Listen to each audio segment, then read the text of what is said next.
E se você tentasse provar que as pessoas não são movidas por dinheiro? Infelizmente você quebra a cara à medida que os participantes de um jogo decidem continuar na brincadeira para faturar o máximo de grana possível com a morte de seus adversários. Com aquela cara de furico sujo, você fica lamentando a inevitável natureza humana, porém percebe que o show precisa continuar e você tem que vencer o jogo se não quiser se encontrar com Deus antes da hora. O que você faria nessa situação? Essa é a história da terceira temporada de Round 6. A nossa história começa imediatamente após o final da segunda temporada, quando descobrimos que o jogador Park não morreu depois de ter tomado um tiro da Rambina, já que ela propositalmente não quis acertar nenhum órgão vital. Sem entender porcaria nenhuma que tá acontecendo, Park cai no chão e chora ao dizer que tem uma filha pequena e doente pra cuidar. Sabendo disso, a Rambina fala pra ele se fingir de morto e o coloca em um dos caixões destinados pra cirurgia de retirada de órgãos. Um dos soldados envolvidos no esquema pergunta por que raios a mulher decidiu entrar no caixa 2, sendo que Rambina responde que os órgãos vão ajudar as pessoas que precisam. Ela então pede que o soldado a leve até a sala de cirurgia. Mesmo que o danado não concorde inicialmente, a garota diz que não pode haver mais segredos entre eles. O profissional corrupto então aceita levá-la até lá e pergunta se a garota gostaria de ver o rolinho primavera dele mais tarde, sendo que ela mente dizendo que tá morrendo de vontade. Na sala de cirurgia vemos outros meliantes envolvidos no esquema, sendo que a Rambina não hesita em meter bala em todo mundo, poupando apenas o médico e entregando 3 presuntos para nossa contagem. O soldado tarado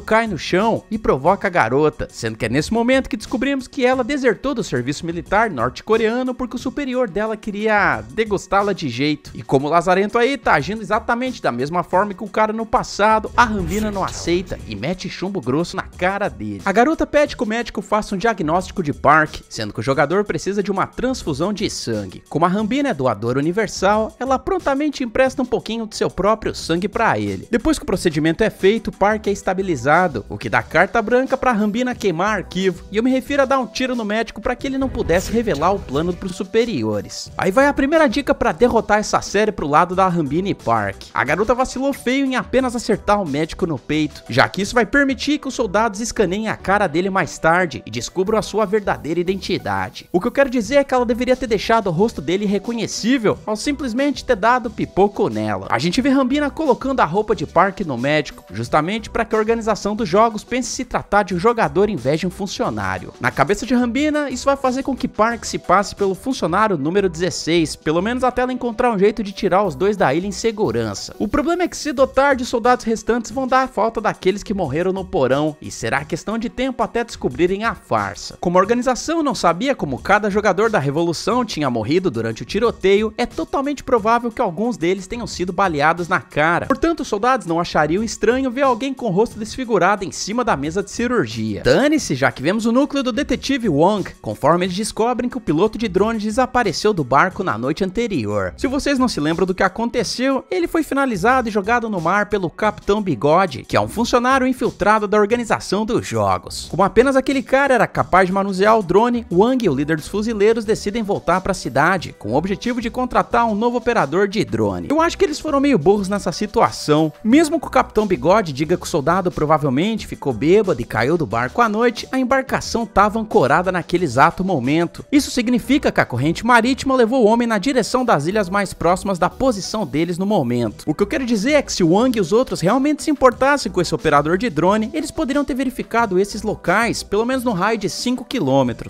Eventualmente o grupo iria parar na ilha onde vemos o corpo dele boiando, e se hipoteticamente eles o encontrassem, o Wang iria reparar que a causa da morte não havia sido afogamento, e sim perfuramento por algo pontiagudo, o que acenderia o sinal de alerta sobre a possibilidade de alguém naquele barco ter sido responsável pelo ato. Dane-se, porque eles cagam pro operador e voltam pra cidade, onde Choi decide se convidar para jantar com Wang. O AJ diz que não confia no Capitão Bigode, já que ele tá seguindo a sua intuição e acredita que o marinheiro tá mentindo pro grupo. Tô sentindo cheiro de merda. Ele também revela a Wang que viu uma chave de fenda na mão do capitão na noite anterior, logo após o barulho da queda do operador no mar. Wang diz que o capitão afirmou ter acordado com o barulho, o que pra Choi não faz o menor sentido, já que isso não explicaria ele ter pegado uma chave de fenda. Inicialmente, Wang não acredita que o capitão seja do mal, afinal o detetive foi salvo por ele, exatamente depois que o Darth Vader coreano baleou na ilha. No dia seguinte, os fuzileiros conseguem recrutar um novo operador e se preparam pra zarpar. Contudo, Choi diz a Wang que não vai com eles, deles, já que o cara precisa seguir a sua intuição e provar que o Capitão Bigode não é quem diz ser. Como missão dada é missão cumprida, a Choi recruta o Tigelinha, um antigo amigo da época de agiotagem que se endireitou na vida. No barco vemos o Capitão Bigode perguntando por que Choi não foi com eles, sendo que Wang mente, dizendo que ele teve uma emergência familiar, o que faz o marinheiro expor seus pensamentos, já que na opinião dele, Choi tem cara de cagão. Nesse momento, Wang poderia ter sido inteligente e poupado Choi de muito trabalho desnecessário. Pra quem não se lembra, Wang ainda é policial, portanto ele tinha acesso a equipamentos de espionagem, como câmeras e gravadores discretos. Basicamente, ele poderia ter colocado um dispositivo escondido na cabine do capitão. Como o Bigodudo e o Darth Vader coreano estão se comunicando secretamente pelo rádio do barco, era questão de tempo até Wang ouvir uma dessas conversas, e assim poderia render o velho marujo, obrigando a contar a localização da ilha. Dane-se, porque finalmente chegamos na cereja do bolo, e eu me refiro ao quarto jogo da temporada. Nós vemos Gi-hun sendo levado de volta ao alojamento em um caixão, contudo ele foi o único rebelde poupado pela organização, que não perde tempo em mostrar quanto cada jogador tem de dinheiro acumulado depois que a revolução fracassou. No momento restam 60 jogadores, sendo que cada um ficaria com cerca de 660 mil dólares caso a maioria vote pro jogo acabar. Infelizmente os coreanos têm um péssimo vício em jogo do Pandinha, sendo que esse valor não é suficiente para cobrir as dívidas da maioria deles. É aí que vemos Gi-hun dando um ataque de pelanca, já que ele não aceita o fato de que vários companheiros tenham sido finalizados e ainda assim a maioria continue querendo jogar. Gi-hun pede que os capangas dos jogos o mandem pro além com um tiro, contudo eles são mais adeptos ao bom e velho fetichismo, já que preferem amarrar Gi-hun em uma das camas. O pobre homem é obrigado a ver a maioria votando a favor dos jogos, sendo que a vovó Bondade, o emicida coreano e a porradeira se aproximam para ver se ele tá bem. O grupo revela que a revolução fracassou por causa de Dae-ho, que simplesmente ficou paralisado e não levou a munição para os rebeldes ganharem um conflito. Isso mexe com Gi-hun de tal forma que ele muda de santo para demônio num piscar de olhos e começa a tramar jeitos de acabar com a raça de Dae-ho. Como se não bastasse ser traído, Gi-hun ainda tem que ouvir o deboche dos jogadores do círculo, aqueles mesmos que são favoráveis aos jogos. O líder deles, nesse caso, esse empresário caluteiro aí, afirma que Gi-hun acabou os ajudando a liderar a revolução fracassada, pois agora eles são maioria depois que os rebeldes a favor do fim dos jogos foram finalizados. A gota d'água acaba sendo quando a mandigueira se aproxima dele e fala que Gi-hun tá amaldiçoado pelos amigos que morreram. Isso revolta o danado, que gruda a mão no pescoço da profetisa de Taubaté.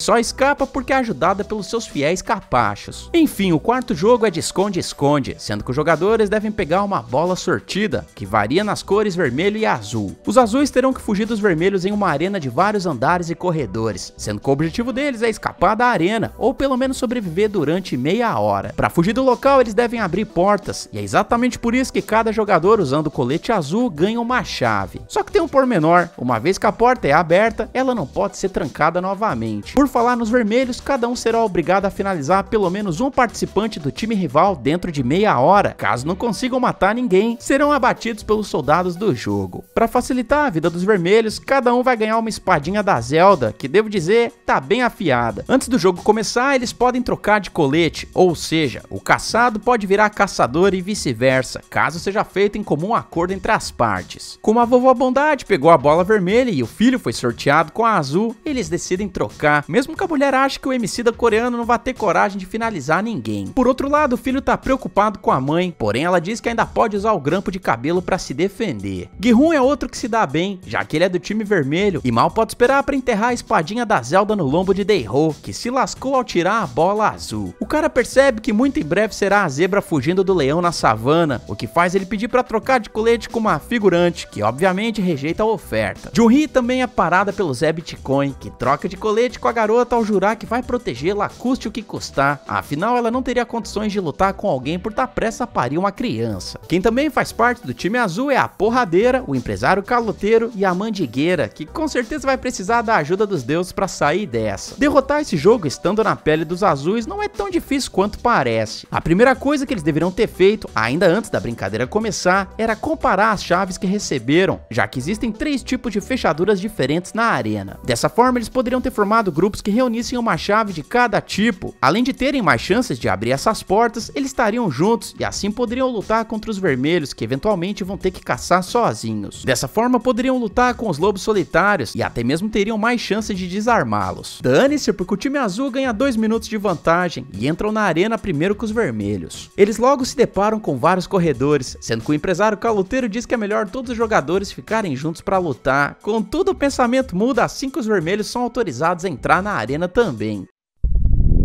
Já se inscreveu no canal? Cadê o like? Essa ideia não é tão ruim assim, já que os azuis não precisam necessariamente sair da arena antes da meia hora acabar, ou seja, eles só têm que sobreviver por esse tempo. Diante disso, bastava juntar umas 8 pessoas, encontrar uma sala que tivesse uma única porta e se amontoar diante dela. Se o grupo conseguisse segurá-la por 30 minutos, ou até mesmo passar desapercebido durante esse tempo, sobreviveriam sem problema nenhum. Se você gostou do vídeo até agora, fica ligado, porque o vídeo completo está aparecendo na tela nesse exato momento, é só clicar e colar lá no Ed Nerd canal.